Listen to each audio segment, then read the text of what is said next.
لیکن صرف بہادر کی چھوڑ کے پانی کی ایک جھلک نے پاکستان کے سارے نظام کی تحت نحت پھیر کر رکھ دی۔ بہادر کی طرف چھوڑ گئے پانی کی جو گونج پاکستانی میڈیا سیلابی ریلے کی صورت میں بیان کر رہا ہے، اس سیلابی ریلے کی وجہ سے جو پاکستان کا یہ غلاظت سے بھرپور کھوکھلا نظام کھل کر ہمارے سامنے آ گیا کہ منظور شدہ چیز کی بھی کوئی وقت نہیں ہوتی۔ جو لوگ طاقتور ہوتے ہیں، جو لوگ اس نظام کی فرما برداری کرنے والے ہوتے ہیں، اطاعت کرنے والے ہوتے ہیں، ان کے لیے کوئی بھی چیز ناممکن نہیں ہوتی۔ ان کے لیے غیر قانونی کا قانونی کرنا پاکستان میں کوئی بڑا مسئلہ نہیں ہوتا، چاہے لوگوں کی زندگیوں کو خطرے میں ہی کیوں نہ ڈالا جائے، لوگوں کے روشن مستقبل کو اندھیرے میں ہی کیوں نہ دھکیل دیا جائے۔ بسم اللہ الرحمن الرحیم۔ السلام علیکم۔ امید کرتا ہوں اللہ کے فضل و کرم سے آپ سب خیریت سے ہوں گے۔ بھارت کی طرف سے آبی ریلا آیا، دریائے راوی پانی سے بھر گیا اور میڈیا پر ایک احرام برپا ہو گیا کہ سیلاب آ گیا ہے۔ دریاؤں کے ساتھ ملحقہ آبادی جتنے بھی تھیں سب سیلاب کی زد میں آ گئی ہے۔ پنجاب حکومت سخت طور کوشش کر رہی ہے ان کی مدد کے لیے، ان کی جان بچانے کے لیے، لیکن دریائے راوی میں پانی آنے سے کم از کم ایک حقیقت تو ہم سب پاکستانیوں کو پتہ چلی، کم از کم پاکستان کا وہ نظام جسے مشکوک نظروں سے دیکھا جاتا ہے، جس پر ہر بار انگلیاں اٹھتی ہیں کہ یہ کرپٹ نظام ہے، کرپشن یہاں پر بھرپور ہے، یہ نظام صرف کرپٹ لوگوں کو ہی پرموٹ کرتا ہے۔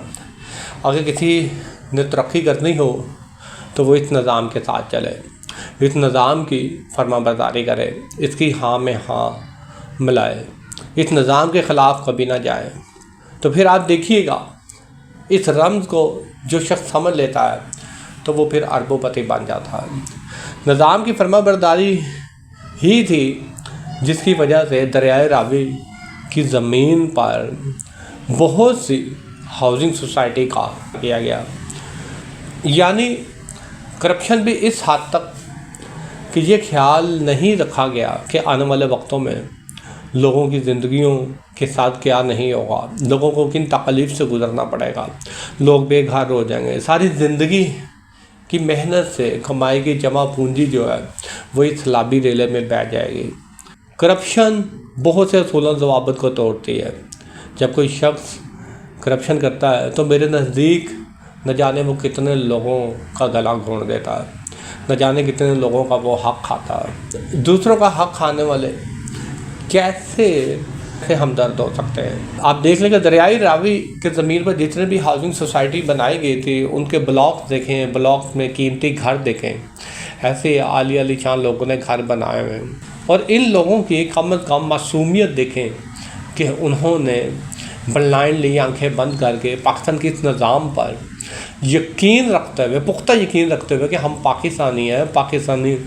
پاکستانی ہیں اور یہ ہاؤسنگ سوسائٹی جو ہے وہ ریاست پاکستان سے منظور شدہ ہے، اور جو چیز منظور ہو جائے وہ غیر قانونی نہیں ہو سکتی۔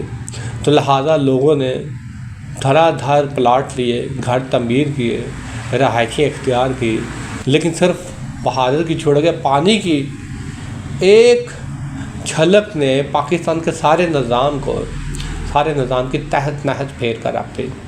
یعنی کہ اربوں خربوں بنانے کے لیے آپ ریاست پاکستان سے کوئی بھی چیز منظور کروا لیتے ہیں، اور یہ حقیقت ہے کہ ہم جتنے بھی پاکستانی ہیں اس چیز پر بھروسہ رکھتے ہیں جو حکومت کی طرف سے منظور ہوتی ہے، اور اس کے بعد لوگ پیسے لگانا پسند کرتے ہیں۔ کوئی بھی شعبہ ہو، حکومت سے منظور شدہ چیز کو ہی ترجیح دی جاتی ہے، کیونکہ دل و دماغ اس بات پر مطمئن ہوتا ہے کہ غیر منظور شدہ چیزوں میں ہاتھ ڈالنے سے آنے والے وقتوں میں کوئی نہ کوئی مصیبت گلے پڑ سکتی ہے۔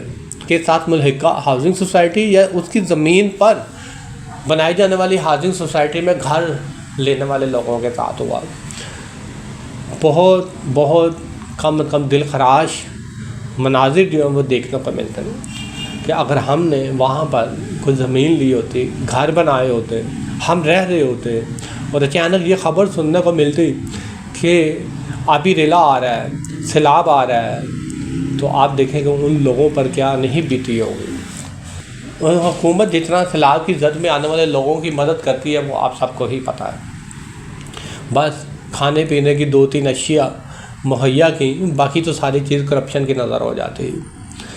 یہ ساری باتیں میں اس وجہ سے کر رہا ہوں، بہارے کی طرف چھوڑ گئے پانی کی جو گونج پاکستانی میڈیا سیلابی ریلے کی صورت میں بیان کر رہا ہے، اس سیلابی ریلے کی وجہ سے جو پاکستان کا یہ غلاظت سے بھرپور کھوکھلا نظام کھل کر ہمارے سامنے آ گیا کہ منظور شدہ چیز کی بھی کوئی وقت نہیں ہوتی.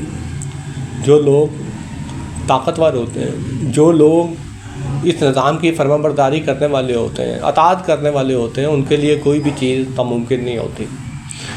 ان کے لیے غیر قانونی کا قانونی کرنا پاکستان میں کوئی بڑا مسئلہ نہیں ہوتا، چاہے لوگوں کی زندگیوں کو خطرے میں ہی کیوں نہ ڈالا جائے، لوگوں کے روشن مستقبل کو اندھیرے میں ہی کیوں نہ دھکیل دیا جائے. روڈا سے منظور شدہ ہاؤسنگ سوسائٹی پر بھروسہ کر اپنی ساری زندگی کی کمائی جو ہے، جمع پونجی جو ہے، پیسے سب کچھ لگا دیا. آج وہ کس حال میں ہے؟ حکومت کس حد تک ان کی مدد کر سکتی ہے؟ یہ ایک سوالیہ نشان ہے. اور ہمیں اس بات پہ بھی سوچنا چاہیے، کیونکہ ہم تمام پاکستانی اس کرپٹ سائے کے زیر سایہ رہتے ہیں، تو ہمارے اوپر بھی کوئی نہ کوئی بلا یا تکلیف ایسا وقت کسی دوسری صورت میں آ سکتا ہے. شکریہ.